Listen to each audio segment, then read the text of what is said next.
Hi, a lot of my friends and students have been asking me to give my opinions on Trotskyism. So I thought I'd make this short video to explain why I am not a Trotskyist. When I was in my late teens, I didn't know much about socialist politics, but I did know that I didn't support capitalism. And my opinions about what happened or transpired in the Soviet Union were mainly formed by the mainstream media. I hadn't read up on it at any great length or detail. And much like a lot of other people, I thought that Trotsky was a highly intelligent political leader and would have probably, had he become the leader of the Soviet Union after Lenin, then I thought at the time that the Soviet Union may have survived. When I went to the United States to study, to do my undergraduate degree, I came across a party called the Socialist Workers' Party USA. This was in the mid-90s, 1994. And I joined that party, and that is a Trotskyist party, and I was with that party for a number of years.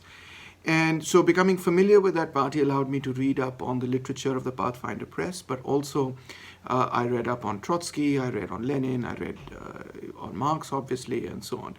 So I read in a lot of detail. So my opinions about Trotsky were not formed by any interaction with any political party that was non-Trotskyist or anything of that sort. They were formed mainly by my own interaction with Trotskyist literature of the Socialist Workers' Party US to begin with, and then with the broader Trotskyist literature, and then also my reading of Trotsky himself.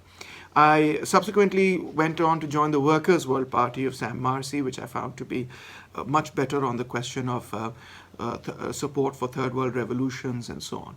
So let me now tell you what my reasons for rejecting Trotskyism are.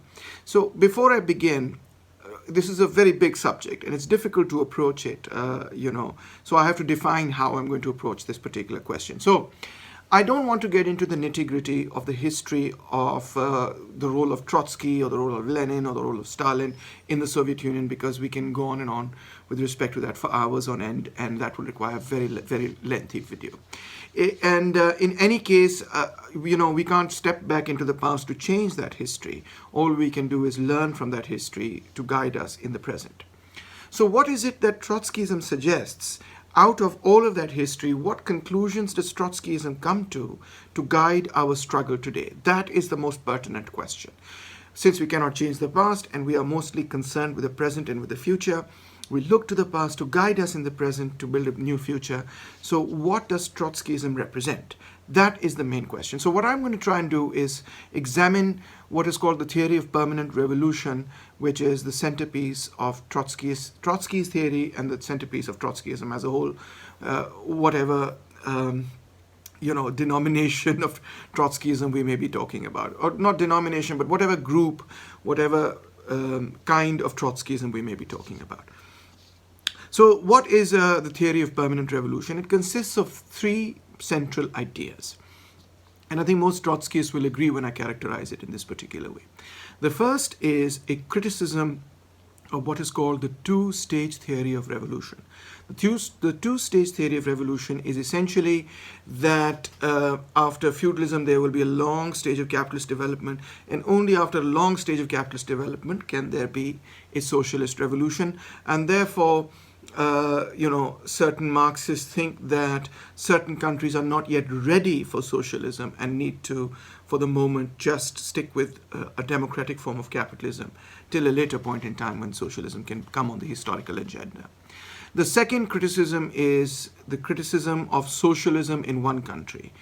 According to Trotskyist, the idea that you can construct a socialist society in a situation where imperialism or where the vast majority of the world remains capitalist is next to impossible. What is likely to happen in that country is that the revolution will become bureaucratized, it will become a Stalinist sort of deviation, it will become dictatorial, and this will be a very, very negative development for socialism. And last but certainly not least, perhaps I should have mentioned it first, Trotskyism is opposition to what they call Stalinism, which is basically, the way they understand it, a class of bureaucrats that has lodged itself over and above the working class, not just in the former Soviet Union, but in all parts of the world. And this class of Stalinist bureaucrats that is at the top of the hierarchy of the working class movement is preventing the working class from achieving political power. So those three ideas, what were they again? The two-stage theory, criticism of the two-stage theory of revolution, criticism of socialism in one country, and criticism of Stalinism sum up what Trotskyism represents today and sum up the theory that guides Trotskyist parties in the world today. How did Trotsky arrive at these particular conclusions? What were the debates surrounding these ideas? That's what I want to get into.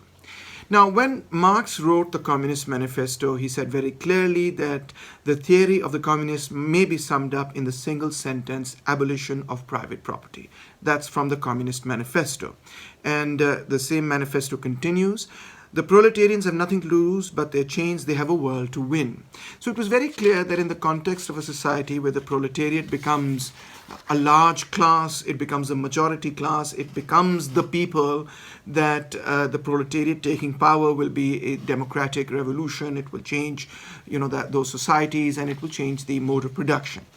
But what about societies where the proletariat was not the majority? In other words, what about societies where there was either no capitalism or there was a little bit of capitalism, but it wasn't sufficient such that the proletariat was the majority of the population? Wherever the proletariat is not the majority of the population, the class that is the majority is obviously the peasantry. So what role do the peasants play in the context of socialism? Well, Marx and Engels had the experience of the French Revolution, in their historical rear view mirror. And in the French Revolution, when examining the French Revolution, they came to the conclusion that the rise of Napoleon Bonaparte represented the class interests of the peasants. So, for example, Karl Marx writes in the class struggles in France, he writes, Napoleon was the only man who had exhaustively represented the interests and imagination of the peasants' class, newly created in 1789. And similarly, in the 18th Brumaire of Louis Bonaparte, Marx writes, Bonaparte represents a class indeed. He represents the most numerous class of French society, the small peasant proprietor. So it's very clear, I think, from here that for Marx and Engels, the peasant proprietor was not revolutionary. In fact, to some extent, Marx and Engels even thought that the peasant proprietor was reactionary. So in the Communist Manifesto, Marx said this very explicitly. They say the lower middle class, the small manufacturer, the shopkeeper, the artisan, the peasant, all these fight against the bourgeoisie to save from extinction their existence as fractions of the middle class. They are therefore not revolutionary but conservative, for they try to roll back the wheel of history. As you can see from this, the peasant class was considered by Marx to be a sort of middle strata, middle layer that was conservative and that could even be reactionary. Now, when Marxism was translated and became, an intellectual current amongst a lot of young revolutionaries in Russia, they had to grapple with a society, applying Marxism to a society where the proletariat was a relatively small class, only about 2 million people, and the peasantry was a vast class, numbering in over 100 million people.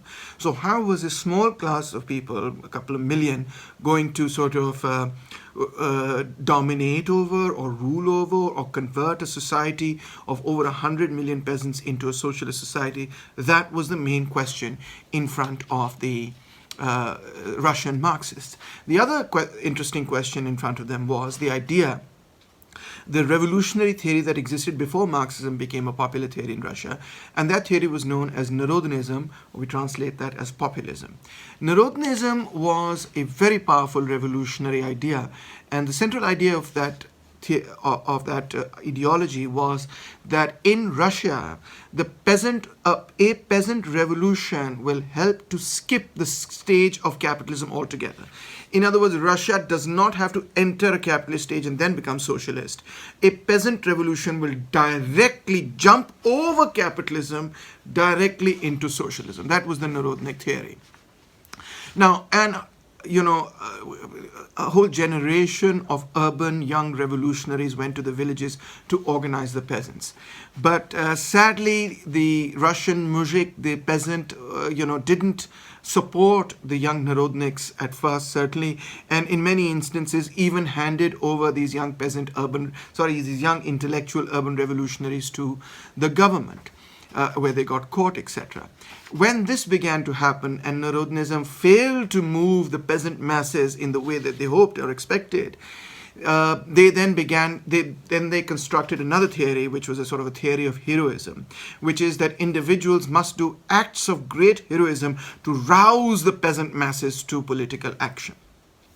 These acts of heroism included things like assassination. They could include things like sabotage and so on and so forth. These were sort of violent sort of tactics. And Lenin's elder brother, in fact, Alexander, whom Lenin called Sasha, also was implicated in such a case of trying to assassinate public officials and was in fact hanged to death. He was also a Narodnik.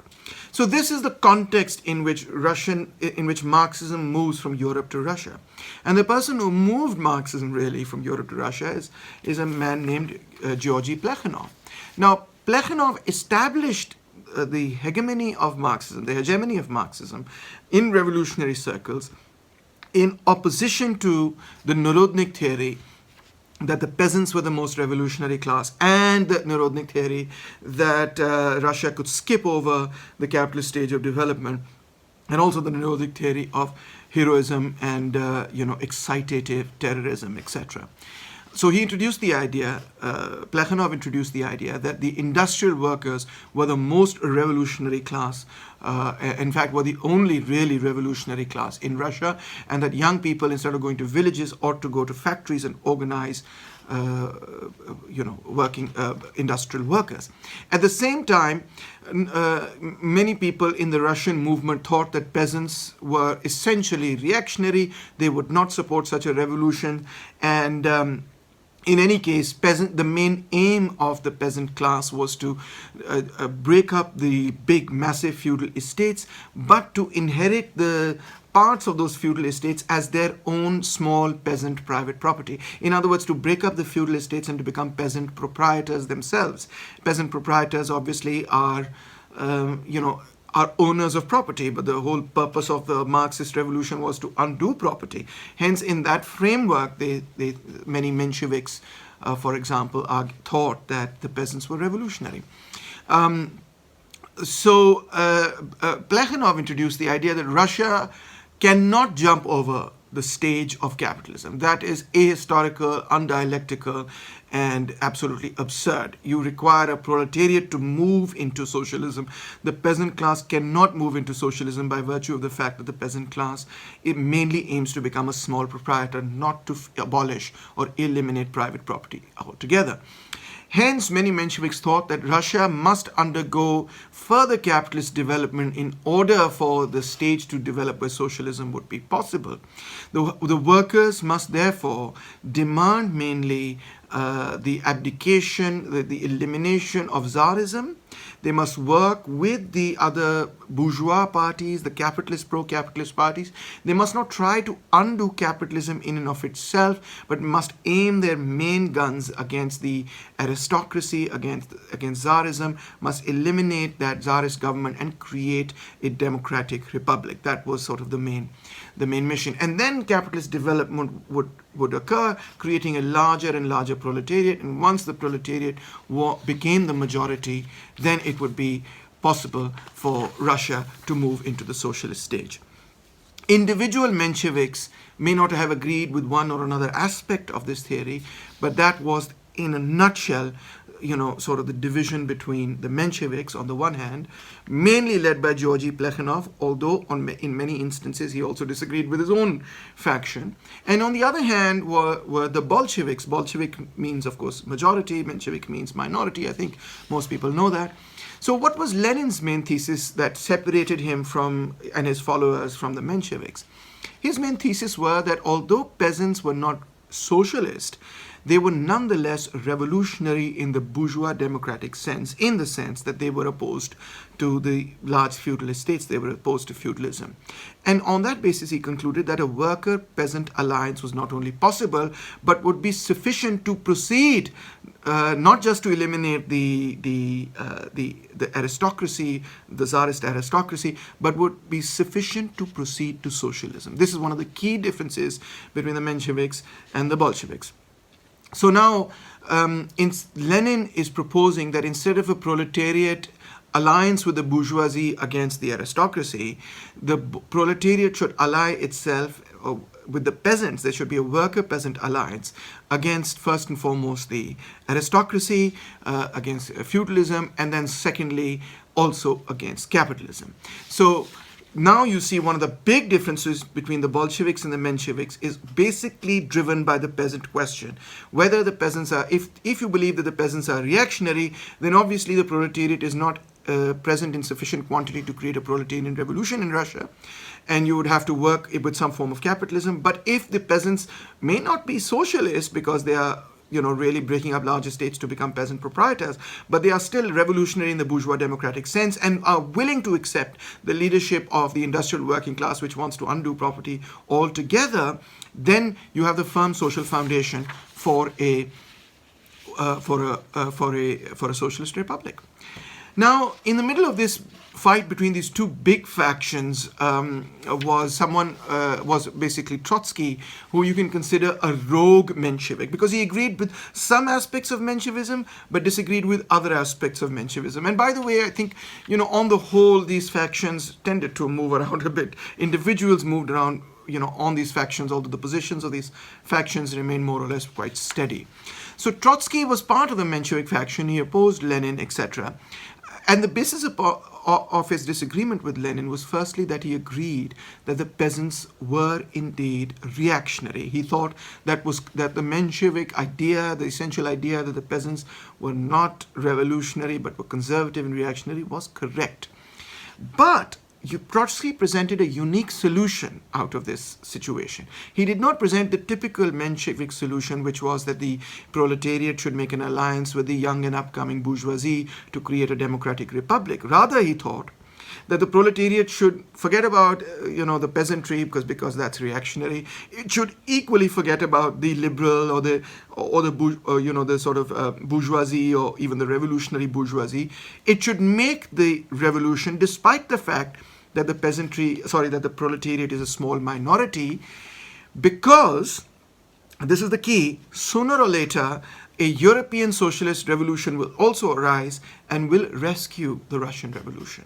The European proletariat, given that it is a majority in Germany and in the large sort of industrially developed societies, will come to power more or less with the European-wide sort of revolution, in which the Russian working class would also take power, and the European working class would take power in their respective countries.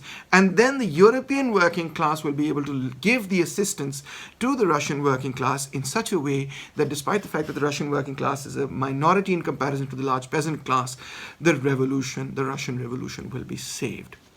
This is what he referred to as the theory of permanent revolution, and this is why he emphasized again and again the importance of the quote-unquote international revolution, what Trotskyists often call internationalism. So what would happen to a revolution that, let's say, took power in a relatively backward society like Russia, where the proletariat was a minority and the peasant class was a vast majority? What would happen to such a revolution in the absence of a revolution, let's say, in Europe? Well, Trotsky gives his answer. He says, if the proletariat were to make a revolution in, let's say, Russia, he says, in this, the proletariat would come into hostile collision, not only with all the bourgeois groupings which support the proletariat during the first stages of its revolutionary struggle, but also with the broad masses of the peasantry with whose assistance it came into power.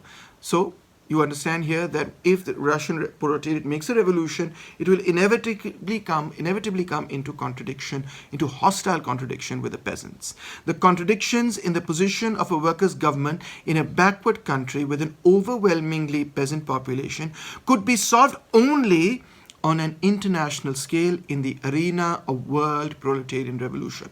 So the Russian Revolution cannot survive because the peasant classes of Russia are reactionary, and the Russian Revolution would only be able to survive if it was given help from the European Revolution. Trotsky continues, without direct state support from the European proletariat, the working class of Russia will not be able to maintain itself in power and to transform its temporary rule into a lasting socialist dictatorship. This we cannot doubt for an instant. Very, very clear, I think. And then when socialist construction began to proceed, he wrote, we have not arrived or even begun to arrive at the creation of a socialist society. Real progress of a socialist economy in Russia will become possible only after the victory of the proletariat in the major European countries.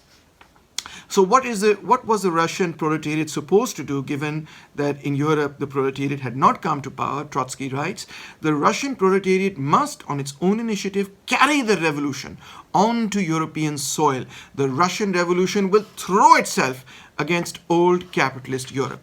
Now, in this regard, in my view, Trotsky essentially becomes a highly Eurocentric Marxist who thinks that any revolution that occurs outside of the context of Europe is bound to degenerate into a horrible Stalinist bureaucratic monstrosity in the absence of a European revolution, which is the only thing that can save a revolution in a relatively backward society from certain ruin.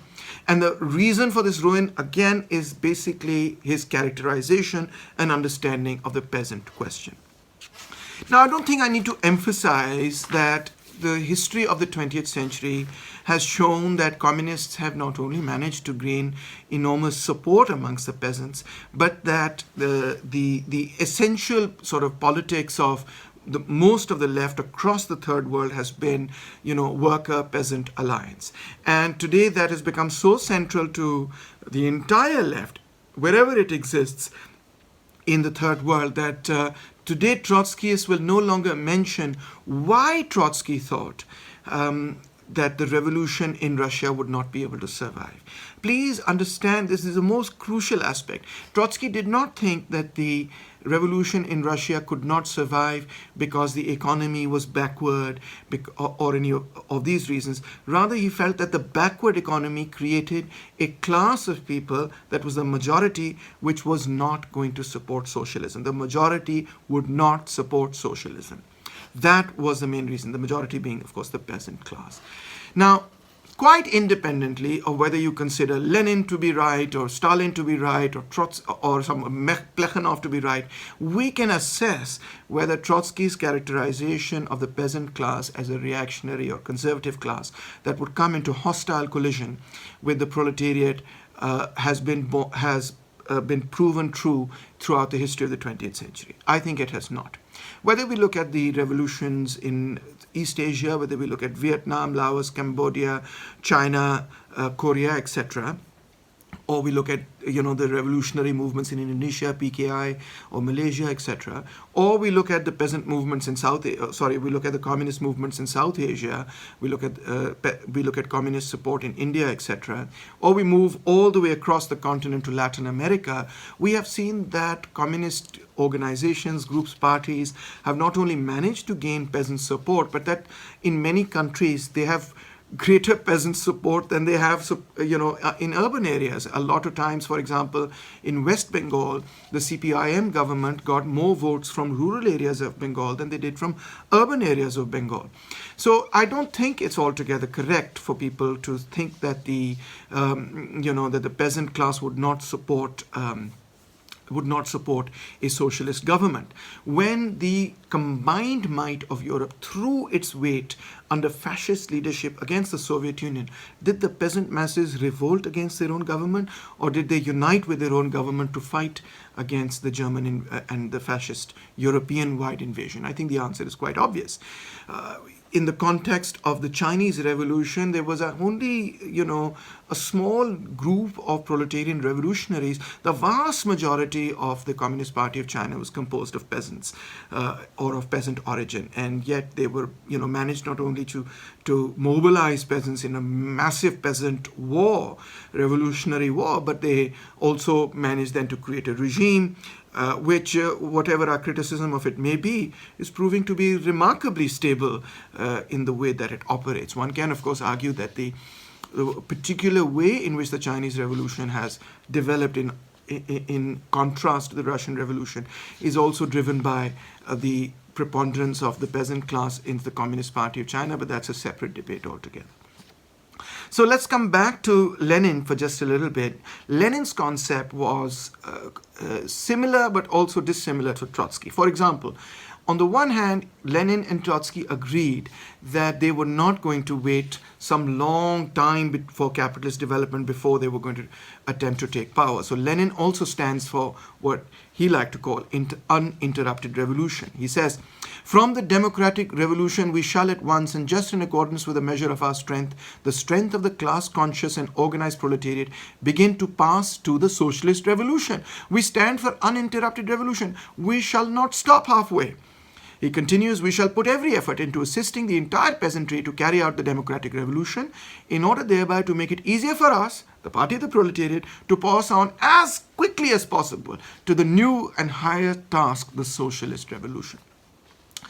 And to continue, the Kautskys, Hilferdings, Martovs, Chernovs, Hilquits, Longwets, MacDonalds, and Turatis and other heroes of the 2.5 Marxism were incapable of understanding the relation between the bourgeois democratic and proletariat socialist revolutions.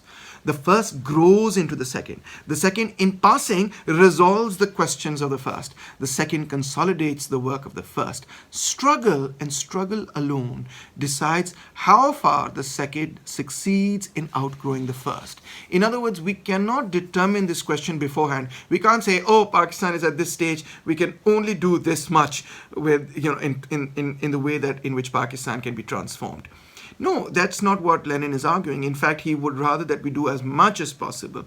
And the extent to which you can move and change society, Lenin is much more flexible here as a materialist examining society, depends only on the class consciousness, the degree of preparedness of the party of the proletariat, and all these subjective, objective factors combined. Lenin thinks, excuse me, Lenin continues, after Lenin made the revolution, he thinks that, he writes that things worked out exactly as we said they would. He says, "The course taken by the revolution has confirmed the correctness of our reasoning." God, how many times Marxists love to repeat that particular phrase. But anyway, first, with the whole of the peasantry against the monarchy, against the landlords, against the medieval regime, and to that extent the revolution remains bourgeois democratic.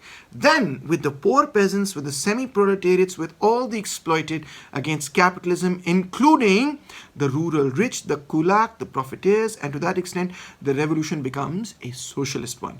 To attempt to raise an artificial Chinese wall between the first and the second, to separate them by anything else than the degree of preparedness of the proletariat and the degree of its unity with the poor peasants, means monstrously to distort Marxism, to vulgarize it, to substitute liberalism in its place. It means smuggling in a reactionary defense of the bourgeoisie against the socialist proletariat by means of quasi-scientific references to the progressive character of the bourgeoisie as compared with medievalism. I think nothing could be clearer than this, but I think, let me explain what Lenin here means. So, what Plekhanov and Lenin both argued right at the beginning, of building the party, this is back in the 1890s. Lenin's famous book in 1898 was The Development of Capitalism in Russia, was that the Narodnik theory that Russia could skip over capitalism was absurd, because Russia had already developed capitalism. It was already in the stage of capitalism. There was no question of skipping over it. They were already in it. And because Russia was already in the stage of capitalism, commodity production, private property, wage labor was spreading from urban areas into rural areas. And Lenin says that as wage labor was spreading into rural areas, it was resulting in what he called the de-peasantization of the peasant class. The peasant class was becoming peasantized. It no longer was like a peasant class. In other words, the peasant class, Marxists often thought, was like a bit of a homogeneous sort of a class that was not highly differentiated in its standard of living or in its wealth, etc., from each other. And they were all against the feudal lords, but within themselves there were no sharp class contradictions. But as capitalism penetrated into the countryside, the peasant class itself now begins to divide into different classes. And those different classes were rich peasants, middle peasants, poor peasants, landless peasants. Rich peasants could, hire labor. Middle peasants could not necessarily hire labor, but didn't necessarily need to hire labor. Poor peasants were those who needed to hire labor, hire themselves out as labor. And the poorest of the poor, the landless peasants, the agricultural proletariat, had, of course, no land and were essentially agricultural proletariats. So this was the depeasantization process. And this depeasantization process meant that not only could the peasantry then now be mobilized, as was the case in the bourgeois democratic revolution, against the aristocracy, but that the peasantry now could also be mobilized. The poorer sections of the peasantry could now also be mobilized to undo private property itself. And insofar as agriculture would not slowly turn against private property, it would become more and more socialist. All right, so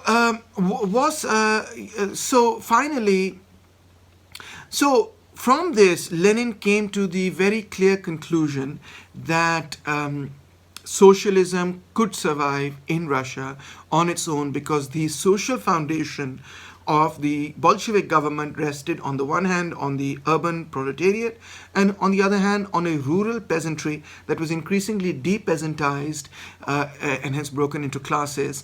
And the Bolsheviks could find support and would find very permanent and very solid support especially amongst the poorer sections of the peasantry. And this meant that the Bolshevik government would represent not just a tiny minority of proletariats, but would represent the vast majority of the workers and peasants of Russia, thereby creating a stable socialist government. Was Trotsky aware of this theory? Yes, he was. And what did Trotsky write about this? Trotsky writes directly against Lenin and says the only more or less concrete historical arguments advanced against the slogan of a United States of Europe was formulated in the Swiss Social Democrat, which was at the time the central organ of the Bolsheviks, in the following sentence. Now he's reading Lenin's sentence, quoting it. Uneven economic and political development is an absolute law of capitalism, unquote. From this, the Social Democrat draws the conclusion that the victory of socialism is possible in one country, and that therefore there is no reason to make the dictatorship of the proletariat in each separate country contingent upon the establishment of the United States of Europe. That capitalist development in different countries is uneven is an absolutely incontrovertible argument. Trotsky says, I agree with Lenin here. But this unevenness is itself extremely uneven, a very strange phrase, but anyway. The capitalist level of Britain, Australia, Germany, or France is not identical, but in comparison with Africa and Asia, all these countries represent capitalist Europe, which has grown ripe over the social revolution. That no country in its struggle must wait for others is an elementary thought, which it is useful and necessary to reiterate in order that the idea of concurrent international action may not be replaced by the idea of temporizing international inaction. He explains what he means. He says, without waiting for the others, we begin and continue the struggle nationally in the full confidence that our initiative will give an impetus to the struggle in other countries.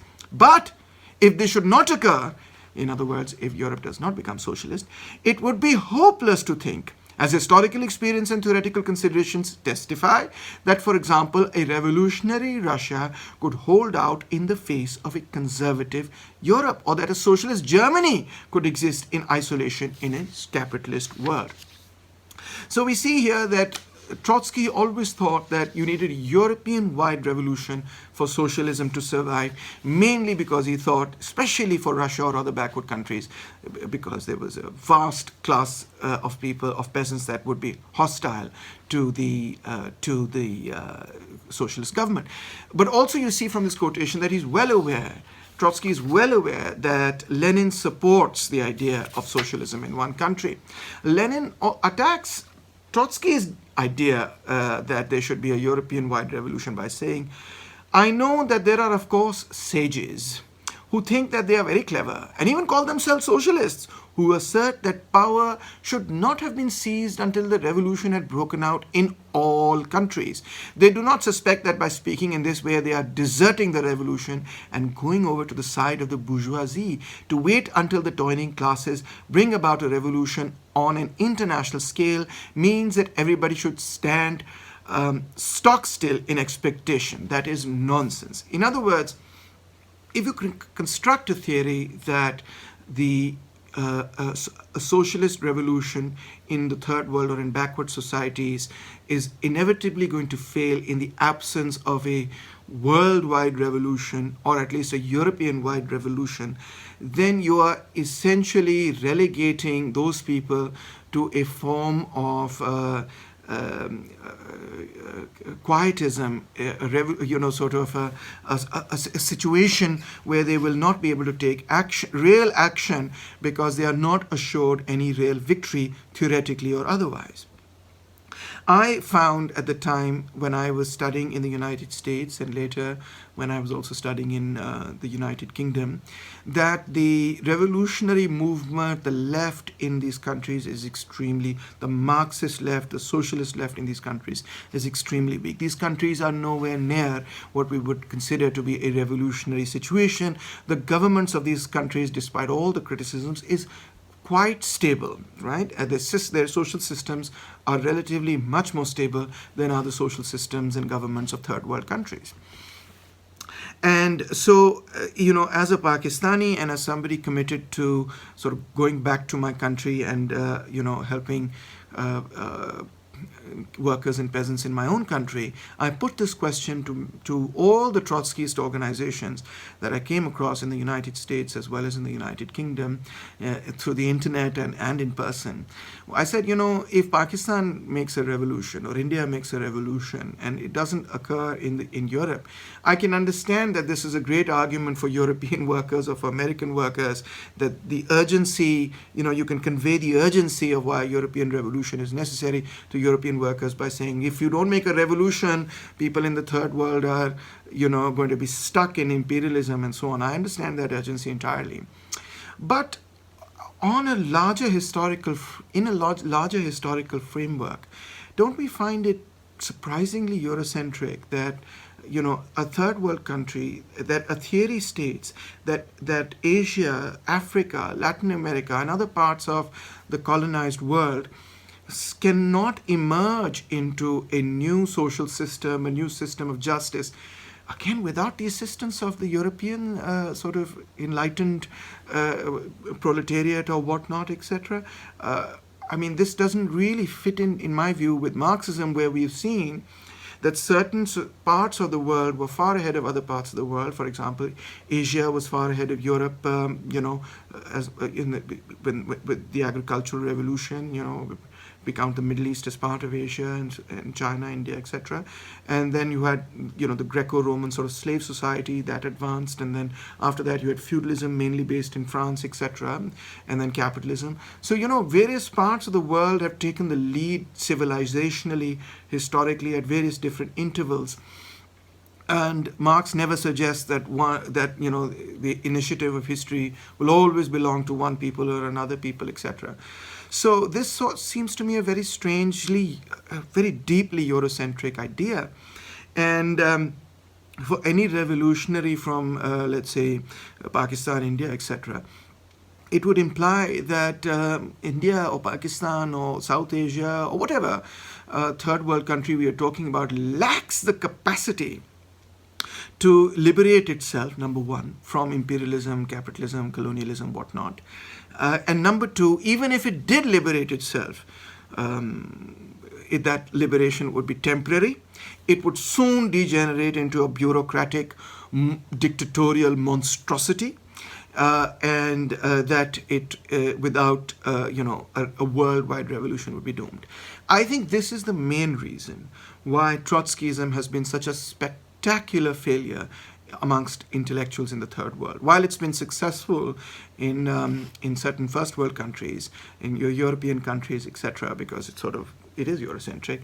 It's been a spectacular failure all over the third world. This is the main reason that you are essentially saying that any revolution that occurs in the third world will it will inevitably be a Stalinist bureaucratic monstrosity, and Asian revolutionaries, revolutionaries from the third world can never on their own initiative liberate their own societies or countries or civilizations, etc., etc. I hope that you will not interpret what I'm saying as being a Pakistani or a third world nationalist. That's not my intent at all.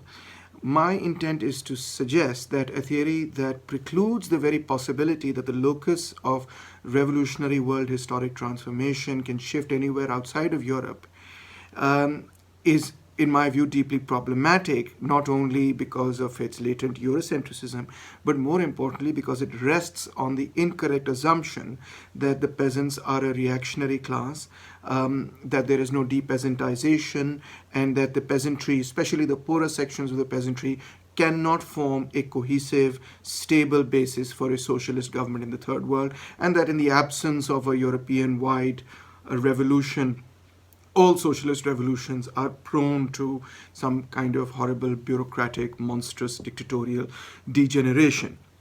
That theory, I think, is the core reason why Trotskyism, although it remains popular in the West because of the urgency with which it addresses European and Western workers to make the revolution in order to, to undo imperialism, etc., has utterly failed in the rest of the third world, in the rest of the world, in fact, in Africa and Latin America, in Asia, etc., because it is a dead end to people who are working, let's say, in Pakistan or India, because they suggest that whatever our actions, they will always be temporary, incomplete. We cannot actually build socialism. We cannot have a stable government, stable socialist government in the absence of a worldwide socialist revolution.